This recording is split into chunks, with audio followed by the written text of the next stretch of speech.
Yeah, and usually when we do energy healing, our higher self will allow only certain trauma to be healed. And we might have to go through multiple sessions and like peeling the onion layers in order to get to the bottom of it.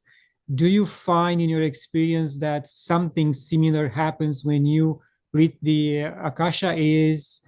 Are you stopped at one point from going deeper? Yeah, that's a great question. And actually, no one's ever asked that before. So I like that you're bringing it forward.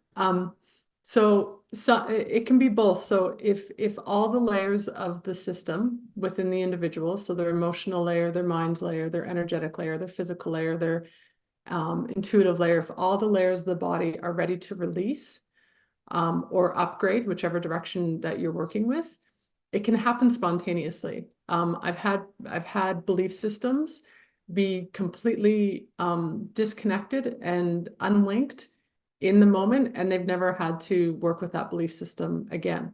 But what happens is everything in their whole system is ready to release it. I'm basically just flicking it off the shoulder, if you will. And then if there's something else that comes through and someone is able to release it to a certain extent, exactly what you're saying, then we release it to that extent. And then usually what I'll do is I'll give them some action steps to work on away from our time together. And sometimes the action steps on their own will just continue to release the energetic threads or cords that are connected to that belief system or contract, whatever it is that we're talking about. And they'll be able to do it on their own. And sometimes they come back and they just want to check in to see if there's any sort of tethers still remaining on them. And so we can do a second session, and I can also sometimes give them some action steps to be able to just work on it independently on their own. Interesting. So in other words, if I understand correctly, trauma can be released during these type of sessions. Oh yeah, yeah. Yeah, trauma can be released. And I'm always working with like what serves the individual's highest and greatest good. So I won't be taken into trauma if the trauma is going to trigger them into a like back into like a trauma trigger response. And so I won't actually go into it. So the trauma will only present if there's a pocket that's ready to release that serves their highest and greatest good. Yeah. Yes, interesting. And I heard you talking about your Akashic Records learning curve, and there are three different stages. And after the first stage, you're not sure if what you were reading was your imagination or the real thing. So, for a regular person who will take your course or a similar course, how can he or she make that differentiation? There's a few layers in there that we work with in the training. So one of the layers is we have these two components of ourselves. We have the part of us that wants to grow and expand. Well, I'll call that the highest self. And then we have the version of ourselves that wants to stay the same. And this is connected to the ego and more the dense human side that's designed to keep this very finite body safe and in health. So both are designed out of love, and both are here to serve the person, and they don't go together. They're like a contrasting energy that doesn't, it's like oil and water, they don't go together. So a lot of what I'm doing when I'm working with the training is that at the very beginning, I'm asking everyone to bring forward the part of them that wants to grow and expand, the part of them that is connected to their highest I am self.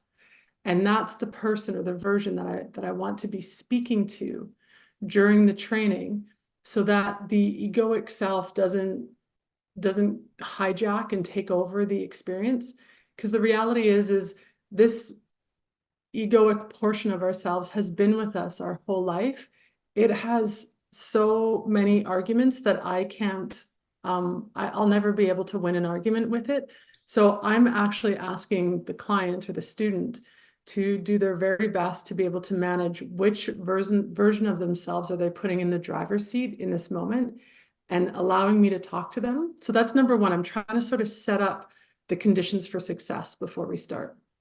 Yes. Then if like you're sharing, someone's saying, I can't really tell if it's my imagination, if it's if it's actually the records and I'm having a hard time with it, then the next step that I'll play with is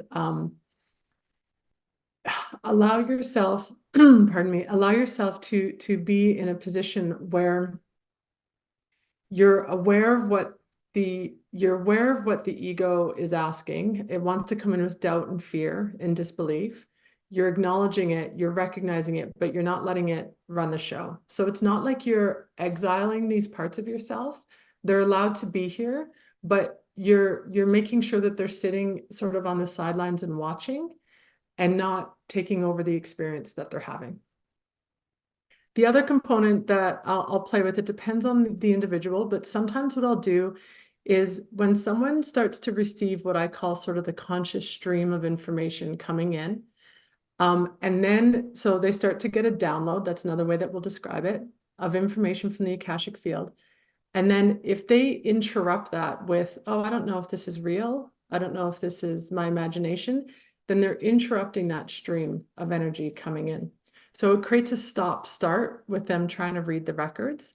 So sometimes what I'll give them as an invitation is, rather than always changing your attention to the direction of, for the next couple of days, just assume that everything that you're receiving is actual from the records, and start to get the tap flowing and the conscious stream flowing so that you can see where it wants to take you and you can attend to the information that's coming in. This, it's not so much that you're building the confidence with what's real and what's not, but you're building the confidence with letting energy flow through you. And then also building confidence in what's the whole bigger picture of the information that's coming through. And so sometimes that's how I'll play with it, is I'll just say, just for now, quit asking the question, quit getting pulled into the part of the ego that wants to take you into the doubt and the disbelief. And instead just tell yourself everything for now is true. And you just speak in relationship to it to get the conscious stream flowing.